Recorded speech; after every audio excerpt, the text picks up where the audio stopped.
We have breaking news at 4. The Jackson County Health Department is warning of 2 COVID-19 outbreaks. There are 30 confirmed cases from an exposure at Old Paths Baptist Church between July 19th and July 24th.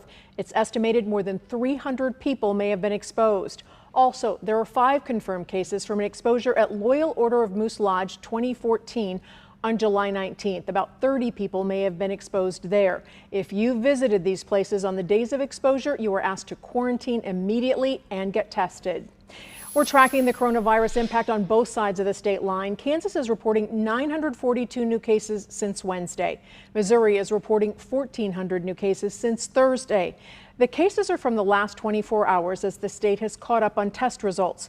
Kansas has a more than 18% positivity rate. The state did change how it's reporting testing, so that may be one reason the number is so high. Missouri is at almost 11%.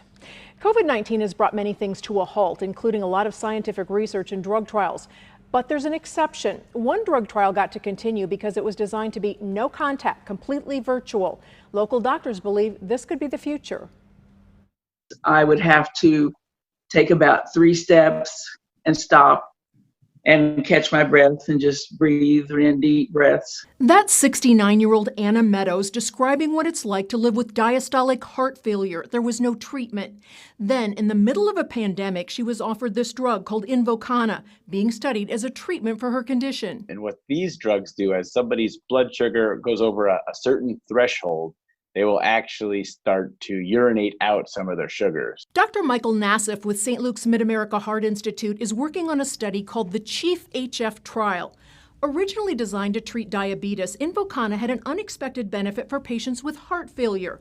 Most patients who qualify, though, are high risk for COVID-19. But with this study, they can do everything from home. It shows my heart rate when I have it on. Anna received a Fitbit along with the drug. All her information is fed directly to the hospital. The medicine bottle even has a Bluetooth cap so doctors know it's opened every day.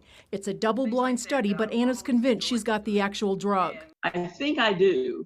I think I do, because I have noticed such a significant change in my ability to breathe better. But I think if this trial works, particularly for congestive heart failure, I think this will be the way majority future trials will go. It'll be some component of virtual or 100% virtual.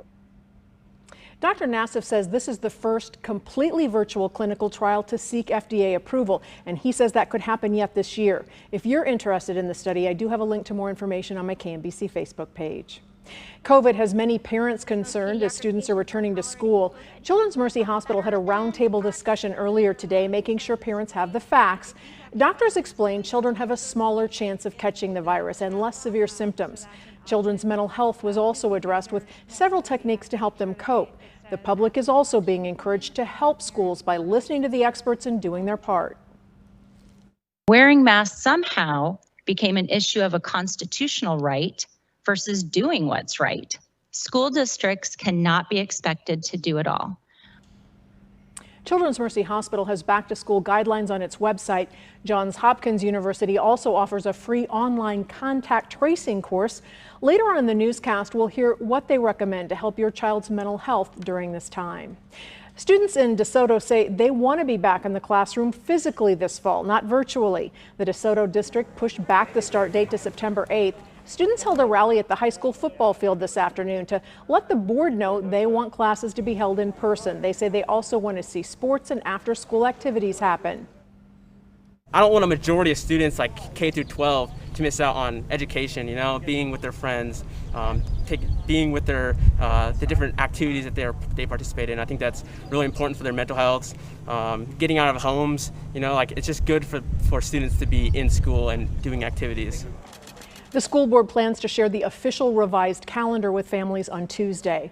When it comes to back to school, KMBC 9 News has you covered. We're going to let you know how districts are opening for the new year, plus the local and state decisions that might affect your child's education. Look for updates on air and at KMBC.com. People in Jackson County, Missouri can get tested for COVID-19. Free testing clinics are now set for next week in Lee Summit. Times and locations are there on your screen. Any Jackson Countyan can get tested even if they aren't showing symptoms. You can register online to make sure you have a spot in line. Top health officials back on Capitol Hill today testifying about the U.S. response to coronavirus. This comes as the nation hits roughly 4.5 million cases and more than 152,000 deaths. Bree Jackson is in Washington, where administration officials are back in the hot seat. Tensions rising on Capitol Hill as parts of the U.S. fail to contain COVID outbreaks. Lawmakers now asking why. The administration has failed on testing. Democrats argue the administration's response is to blame. Some Republicans countering, pointing to the nationwide protests, claiming demonstrators aren't following government guidelines. You've opined on a lot of things, Dr. Fauci. Yeah, but I've never This said is something that to directly impacts the spread of the virus. Officials admit delayed testing results are hurting efforts to contact trace, but they say for the most part, positive patients are identified within 5 days. I am sure there's an outlier at 12 to 16 days because that happens, but that's very atypical. Federal leaders say on average, the U.S. conducts nearly 820,000 tests per day, up from 500,000 earlier this month. Researchers are also making progress on developing a vaccine by this winter. I believe it's a reality and will be shown to be a reality. While health officials are confident they'll find a safe and effective vaccine, they're still examining a distribution method. They say there will likely be a priority list for any early vaccines, but the goal is to eventually make one widely accessible. When a vaccine becomes available, it's important for their own health and for the health of the country to take that vaccine.